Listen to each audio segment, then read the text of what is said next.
നമസ്കാരം. വെനസ്വേല ആക്രമിച്ചതിന് തൊട്ട് പിന്നാലെ അമേരിക്കൻ പ്രസിഡന്റ് ഡൊണാൾഡ് ട്രംപ് നടത്തിയ പ്രഖ്യാപനം അടുത്ത ഗ്രീൻലൻഡ് പിടിച്ചടക്കും എന്നുള്ളതായിരുന്നു.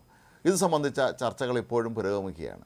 ഏത് നിമിഷം വേണമെങ്കിലും ഒരുപക്ഷെ അമേരിക്കൻ സൈന്യം ഗ്രീൻലൻഡ് പിടിച്ചെടുക്കാൻ എത്തിയേക്കാം എന്നുള്ളൊരു സൂചനയുണ്ട്. കാരണം ഗ്രീൻലൻഡും വെനസ്വേല പോലെ തന്നെയാണ് ധാതു സമ്പത്ത് കൊണ്ട് വളരെയേറെ അനുഗ്രഹീതമായൊരു രാജ്യമാണ്. അതുകൊണ്ട് തന്നെ ട്രംപ് ആ രാജ്യത്തെ ലക്ഷ്യമിട്ടിട്ടുണ്ട് എന്നുള്ളത് ഒരു പരസ്യമായ രഹസ്യം തന്നെയാണ്. കാരണം ട്രംപ് പലപ്പോഴും അക്കാര്യം സൂചിപ്പിച്ചിട്ടുള്ളതാണ്.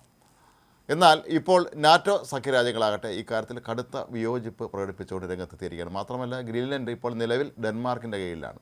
ഡെൻമാർക്കിലെ വിദേശകാര്യമന്ത്രി കഴിഞ്ഞ ദിവസം വാഷിങ്ടണിലെത്തി വൈസ് പ്രസിഡന്റ് JD വാൻസും അതുപോലെ അവിടുത്തെ വിദേശകാര്യ സെക്രട്ടറി, പ്രതിരോധ സെക്രട്ടറി ഉൾപ്പെടെയുള്ളവരെയൊക്കെ തന്നെ വിശദമായ ചർച്ച നടത്തിയിരുന്നു.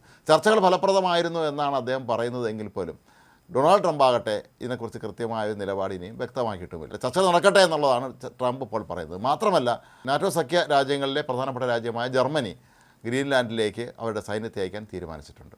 എന്നാൽ ഇതറിഞ്ഞ ഡൊണാൾഡ് ട്രംപ് ഇതിനെയൊക്കെ തന്നെ പുച്ഛിച്ച് തള്ളുകയാണ്. ജർമ്മൻ സൈന്യത്തിനൊന്നും തങ്ങളെ ഒരിക്കലും ഒന്നും ചെയ്യാൻ കഴിയുകയില്ല എന്ന തികഞ്ഞ ആത്മവിശ്വാസത്തിലാണ് ഡൊണാൾഡ് ട്രംപ്. മാത്രമല്ല കഴിഞ്ഞ ദിവസം സ്വീഡനിലെ പ്രധാനമന്ത്രി പ്രഖ്യാപിച്ചിരിക്കുന്നത് തങ്ങളുടെ സൈന്യത്തിൻ്റെ ഒരു വിഭാഗത്തെ ഗ്രീൻലാൻഡിലേക്ക് അയക്കും എന്നാണ്. അപ്പോൾ ഇത് ഈ മേഖലയിൽ വലിയ തോതിലുള്ള സംഘർഷത്തിന് വഴിവെക്കുമോ എന്നുള്ള സംശയം സ്വാഭാവികമായും ഉയരുന്നുണ്ട്. ഡെൻമാർക്കിനെ ജർമ്മനിയൊക്കെ കൂടാതെ നോർവേയും സൈന്യത്തെ അയക്കാൻ തീരുമാനിച്ചിരിക്കുന്നു ഗ്രീൻലാൻഡിൻ്റെ സംരക്ഷണത്തിനായി. പക്ഷേ ഇവരെല്ലാവരും ഏറ്റുമുട്ടേണ്ടി വരുന്നത് നാറ്റോയിലെ ഏറ്റവും പ്രധാനപ്പെട്ട രാജ്യമായ അമേരിക്കയോടാണ് എന്നുള്ളതാണ് ഒരു പ്രശ്നം. അങ്ങനെയാണെങ്കിൽ നാറ്റോ സഖ്യം തന്നെ ഇല്ലാതായി പോകുമെന്നാണ് പലരും ഭയപ്പെടുന്നത്. പക്ഷേ ഡൊണാൾഡ് ട്രംപ് ആകട്ടെ രണ്ടും കൽപ്പിച്ച് നിൽക്കുകയാണ്. ഈ രാജ്യം തനിക്ക് പിടിച്ച് അടക്കിയേ മതിയാകൂ എന്നുള്ള ഒരു നിലപാടാണ് ട്രംപ് സ്വീകരിച്ചിട്ടുള്ളത്. പക്ഷേ ഈ ഒരു അവസരത്തിലാണ് ഒരുപക്ഷെ ഡെൻമാർക്ക് നേരിട്ട് ആ പ്രതിനിധിയെ വാഷിങ്ടണിലേക്ക് അയച്ച് ഇക്കാര്യത്തിൽ ഒരു ഒത്തുതീർപ്പുണ്ടാക്കാനുള്ള ശ്രമം നടത്തിയത്. അപ്പോൾ ആകട്ടെ ഇതിനെല്ലാം ഒഴിഞ്ഞു മറന്ന രീതിയാണ് സ്വീകരിച്ചിരിക്കുന്നത്. അദ്ദേഹം ഇപ്പോൾ പ്രധാനമായി ശ്രദ്ധ കേന്ദ്രീകരിച്ചിരിക്കുന്നത് ഇറാനിലേക്കാണ്. ഇറാനിലേക്ക് എപ്പോഴാണ് ആക്രമണം നടത്തുന്നത് അമേരിക്കൻ സൈന്യം എന്നുള്ള വിഷയമാണ് ഇപ്പോൾ ലോകം പ്രധാനമായും ചർച്ച ചെയ്യുന്നത്. അതിൻ്റെ ഗ്രീൻലാൻഡ് കൂടി ട്രംപ് ആക്രമിക്കാൻ സാധ്യതയുണ്ടോ എന്നുള്ളൊരു സംശയവും അവിടെ വരുന്നുണ്ട്. എങ്കിൽ പോലും ഡൊണാൾഡ് ട്രംപിനെ സംബന്ധിച്ചിടത്തോളം ഇറാനിലെ മത മേധാവികളെ അവിടെ നിന്ന് തുരത്തുക എന്നുള്ളത് അദ്ദേഹത്തിൻ്റെ പ്രധാന ലക്ഷ്യമാണെങ്കിൽ പോലും ഗ്രീൻലാൻഡിൻ്റെ സമ്പത്ത്, അതായത് ധാതു സമ്പത്തും മറ്റുമൊക്കെ തന്നെയാണ് അദ്ദേഹത്തെ പ്രധാനമായും ആകർഷിക്കുന്ന ഒരു ഘടകം.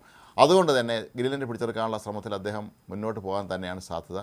ജർമ്മനി സൈന്യത്തെ അയക്കുമെന്ന് പലവട്ടം പറഞ്ഞിട്ടുണ്ട്. ജർമ്മനിയുടെ ചാൻസലർ ഉൾപ്പെടെയുള്ളവർ തങ്ങൾ എന്ത് വില കൊടുത്ത് ഗ്രീൻലാൻഡിനെ സംരക്ഷിക്കും എന്ന് പറയുമ്പോൾ ട്രംപ് ആകട്ടെ ഇതിനെല്ലാം പുച്ഛത്തോടുകൂടി തന്നെയാണ് കാണുന്നത്. ഡൊണാൾഡ് ട്രംപിന് ഒരു ആത്മവിശ്വാസമുണ്ട്, ലോകത്തെ ഏറ്റവും വലിയ സൈനിക ശക്തി തങ്ങളാണ്, അതുകൊണ്ട് തന്നെ ഗ്രീൻലാൻഡിനെ പിടിച്ചെടുക്കുക എന്നുള്ളത് തനിക്ക് വളരെ നിസ്സാരമായൊരു കാര്യമാണ് എന്നാണ് അദ്ദേഹത്തിൻ്റെ ചിന്ത. എങ്കിൽ പോലും നാറ്റോ സഖ്യകക്ഷികളൊക്കെ ഓരോരുത്തരായി, എന്നാൽ നാറ്റോ സഖ്യകക്ഷികളൊക്കെ തന്നെ ഓരോരുത്തരായി അവരുടെ സൈന്യത്തെ ഈ മേഖലയിലേക്ക് അയക്കുകയാണെങ്കിൽ അത് വല്ലാത്ത പ്രതിസന്ധി സൃഷ്ടിക്കും എന്നുള്ളത് ഉറപ്പാണ്. അപ്പോൾ ഈ ഒരു സാഹചര്യത്തിലാണ് ഒത്തുതീർപ്പ് ചർച്ചകൾ ഇപ്പോൾ നടക്കുന്നത്.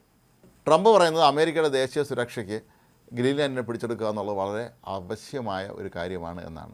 ഇതെങ്ങനെയാണെന്നുള്ള കാര്യം മാത്രം അദ്ദേഹം ഇപ്പോഴും വ്യക്തമാക്കിയിട്ടില്ല.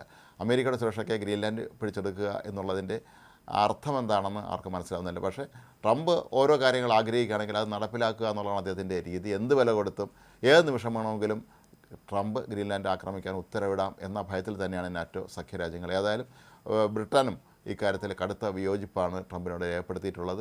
ഒരു കാരണവശാലും ഈ രാജ്യത്തെ ആക്രമിക്കാൻ അല്ലെങ്കിൽ ആക്രമിച്ച് കീഴടക്കാൻ അനുവദിക്കുകയില്ല എന്നുള്ള നിലപാട് തന്നെയാണ് യൂറോപ്യൻ രാജ്യങ്ങളൊക്കെ തന്നെ സ്വീകരിച്ചിരിക്കുന്നത്. ഇത് നാറ്റോയിലും വലിയ തോതിലുള്ള പ്രതിസന്ധി സൃഷ്ടിക്കും എന്നുള്ള കാര്യവും ഉറപ്പാണ്.